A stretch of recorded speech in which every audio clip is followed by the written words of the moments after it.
Primeiro Papa da Reforma Protestante que excomungou Martinho Lutero, Leão X. Aí vem toda a questão do, né, que eu não vou colocar. Por que o Papa Leão X excomungou Martinho Lutero? Porque o Lutero publicou as 95 teses dele na porta da igreja de Wittenberg, né? E essas 95 teses, Lutero era doutor em teologia, monge agostiniano, católico, mas levantou as teses dele. O Papa aprovou 41 teses dele, mas não aprovou 50 e tantos.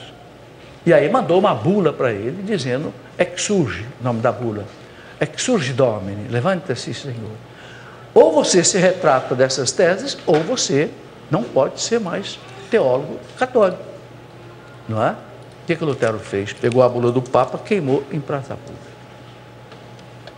Aí foi excomungado pelo Papa Leão X e aconteceu toda a questão da Reforma Protestante, que a gente já sabe. Primeiro e único Papa holandês e último Papa não italiano antes de João Paulo II. Então, interessante. Adriano VI, 1522, foi o último Papa que não foi italiano, até João Paulo II. Aí João Paulo II polonês, agora temos um alemão, não é? E nós amamos o nosso pastor alemão, né? Esses dias eu vi um slogan no carro, eu amo o meu pastor alemão. Não é o cachorro, não, é o Papa, né? O meu pastor alemão, né? Tá aí. Adriano VI era holandês, foi o último Papa não italiano antes de João Paulo II, ok? Interessante, olha, de 1522 até 1978, todos os papas foram italianos, 4 séculos praticamente, 400 anos. Último Papa a manter o nome de batismo depois de eleito, Marcelo II. Marcelo II manteve o seu próprio nome, foi o último Papa que não mudou de nome, né? Marcelo II, Papa em 1555. Papa que criou o Índex dos Livros Proibidos, 1557, Paulo IV. O que é esse Índex dos Livros Proibidos? Depois que houve a Reforma Protestante, houve o Concílio de Trento, que demorou 18 anos, e o Concílio de Trento analisou toda a doutrina católica e não mudou nada. Então, os cardeais, os bispos, no Concílio de Trento, pediram ao Papa que fizesse uma relação de livros que os católicos não deveriam ler. Por quê? Porque tinham exatamente os erros protestantes. Isso ficou sendo chamado de índex, os índices dos livros proibidos, e foi aprovado por esse Papa Paulo IV, de 1555 a 1559, ele foi Papa, tá? Papa que transformou o calendário juliano no atual calendário gregoriano, Papa Gregório XIII, por isso chama-se calendário gregoriano, porque foi o Papa Gregório XIII, em 1572, que modificou, era o calendário do juliano, passou para o calendário atual, que é o gregoriano, que tem algumas modificações. Isso foi feito por quê? É uma coisa complicada, não dá para explicar aqui agora, mas havia alguns erros no calendário anterior. Então, nessa fase, a igreja já tinha homens que entendiam profundamente da astronomia da época e corrigiram, então, os erros que havia na marcação do tempo. Por isso, o Gregório XIII aprovou um novo tipo de calendário.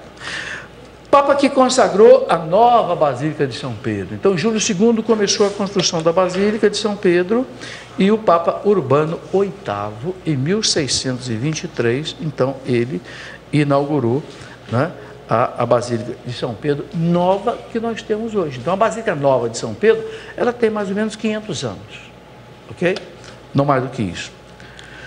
Primeiro e único Papa a suprimir uma importante ordem religiosa. Isso foi muito triste. Isto foi muito triste.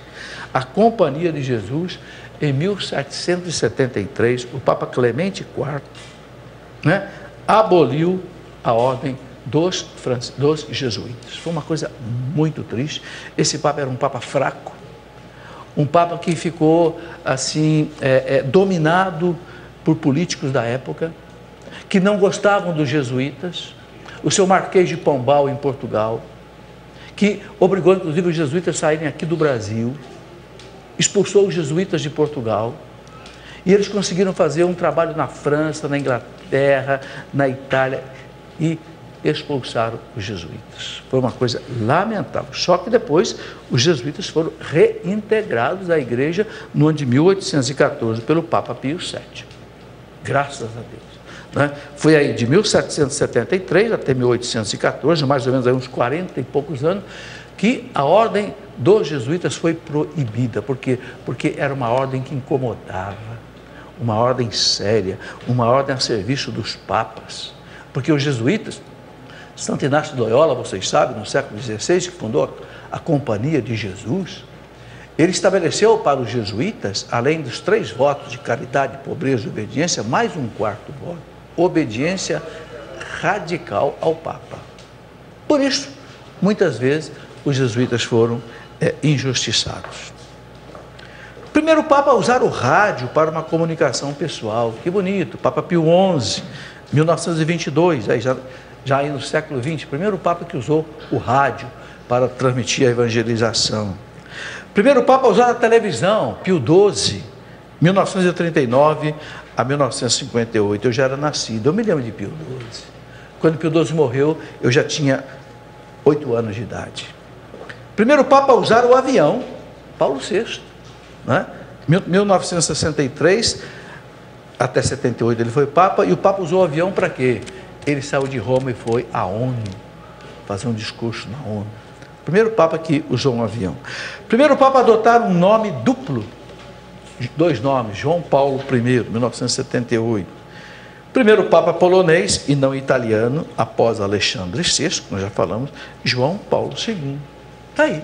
Então, gente, rapidamente, né, nós passamos aqui nesses 3 programas, assim, algumas curiosidades muito rápidas sobre os papas. Eu quero lembrar que existem muitos livros bons sobre os papas. Uma maneira de você conhecer a história da igreja é ler os livros dos papas. Tem a coleção do Ludovico Pastor, que são 34 volumes, mas também tem um livro só que faz um resumo da vida de todos os papas. Professor, já temos algumas perguntas aqui. A primeira, do Wilson Leal de Cáceres, no Mato Grosso. Está dizendo assim, ó, que sabemos que na história da igreja existem papas que foram santos, padres, e outros que foram doutores da igreja. Ele queria saber a diferença entre, então, um santo padre e um doutor da igreja. Bom, vamos explicar algumas coisas, né? Normalmente se chama o Papa de Santo Padre, né, Bento XVI. Não é porque ele seja santo, não. Santo só depois que a pessoa morre e é canonizada. Por que se chama Santo Padre? Porque ficou uma tradição na igreja por causa do cargo que ele ocupa. O cargo de representante de Cristo. Como Cristo é santo, santo, santo. E o Papa é o representante de Cristo, então ele representa Cristo que é santo. Por isso chama-se o Papa de Santo Padre. Não quer dizer que o Papa seja santo. Como eu falei a vocês, já tiveram muitos papas que não tiveram quase nada de santo. Houve papas santos que depois foram, inclusive, canonizados. Um São Pio V, um São Pio X, um São Gregório Magno. Muitos papas foram canonizados, ok? Então, isso é uma coisa. Outra coisa, a expressão santos padres também é usada para grandes homens da igreja que não foram papas. É a chamada época da patrística. A patrística são os primeiros 7 séculos da igreja, mais ou menos, onde a igreja chama de padres aqueles, vejam, nem todos foram sacerdotes, mas aqueles grandes homens da igreja, alguns até leigos, como por exemplo São Justino, que era leigo, mas que morreu mártir, era um teólogo extraordinário. Aqueles grandes homens da igreja que enfrentaram as heresias, que formularam a nossa fé, que entenderam a fé no começo da vida da igreja. Então a igreja chama de santos padres. Padres mais no sentido de pais do que de sacerdote, ok? E doutores da igreja? E doutores da igreja, eu já falei, são 33 grandes santos que o Papa resolveu dar esse título de doutor. Por que dar o título de doutor? Porque ele trouxe alguma coisa nova para a igreja. Por exemplo, vou dar um exemplo. Quando o Papa chamou Santa Teresinha do Menino Jesus de doutora da igreja. Ora, gente, essa menina não fez nenhuma faculdade. Teresinha escreveu um livrinho só, porque a Madre Superiora obrigou ela a escrever. Então ela não era uma mulher erudita, culta, não era. Mas esta mulher, a nível espiritual, ela trouxe uma novidade. Ela fez como que um doutorado espiritual. Qual foi a novidade? Ela inaugurou a chamada infância espiritual. O caminho da infância espiritual. Teresinha dizia assim: eu não consigo fazer grandes penitências. Eu não consigo fazer essas penitências que esses grandes santos fizeram. Então, o que eu faço? Eu procuro ser uma criança nos braços de Deus. Entende? E aí ela disse, um cardeal disse na canonização de Santa Teresinha, que Santa Teresinha desentulhou o caminho do céu. Porque o caminho do céu estava entulhado. Você tem que fazer muita penitência. Ela disse, não é isso não. Você tem que ser criança nos braços de Deus, abandonado nos braços de Deus. Então ela como que inaugurou na teologia um caminho de espiritualidade novo. E o Papa disse, é uma doutora. A mesma coisa a Catarina de Sena, que era analfabeta e que ditava suas cartas para um amanuense. Amanuense era aquele secretário que escrevia. Só que as cartas dela eram lidas pelos papas, eram lidas pelos príncipes cristãos, porque a fama de santidade dessa mulher. Ela saiu de Siena, na Itália, foi lá em Avignon, na França, dizer para o Papa que estava escravizado lá pelo rei Filipe IV Belo. Ela foi dizer lá para o Papa santidade, né? Era o Papa Gregório XI, santidade, volte para Roma, porque eu sinto aqui na tua corte o odor fétido do inferno.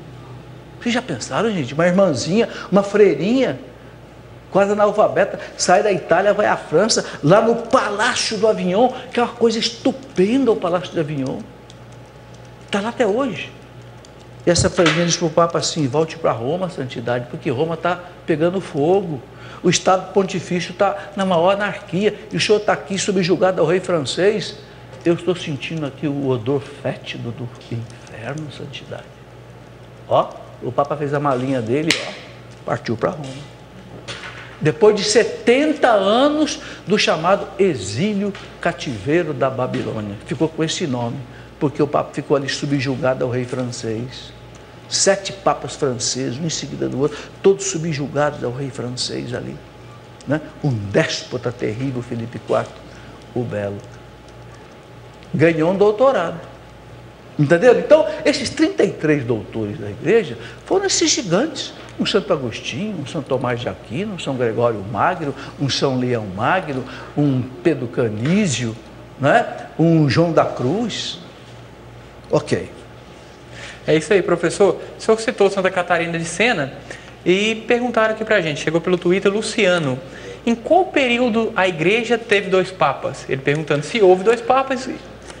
Muitas vezes a igreja teve papa e antipapa. A igreja teve mais ou menos 37 antipapas. O que é um antipapa? Tinha um papa legítimo, mas aí às vezes um grupo de cardeais se rebelava porque foi eleito o papa que eles não queriam, ou um grupo poderoso da cidade, de famílias poderosas, elegia um outro papa. Aí ficava 2 papas. Houve vários períodos na história da igreja que nós tivemos 2 papas. Nós tivemos cerca de 37 antipapas. Agora, a pior época foi lá por volta de 1400, que nós chegamos a ter 3 papas. Aí foi o fim da picada. Porque tinha o Papa de Roma, tinha o Papa de Avignon, que eu já falei, aí quiseram juntar os dois num só, no Concílio de Constança, deu zebra, e o que aconteceu? Elegeram um 3º Papa, aí ficou 3. Né? Não, desculpa, foi o Concílio de Pisa. Aí no Concílio de Constança, convocado pelo Papa, junto com o imperador alemão Sigismundo, conseguiram então unificar e eleger Martinho V como o único Papa da igreja. E a igreja tocou a vida para frente. Né? Foi uma época também terrível, terrível. Mas, é o que eu disse, né? É o Cristo que conduz a igreja.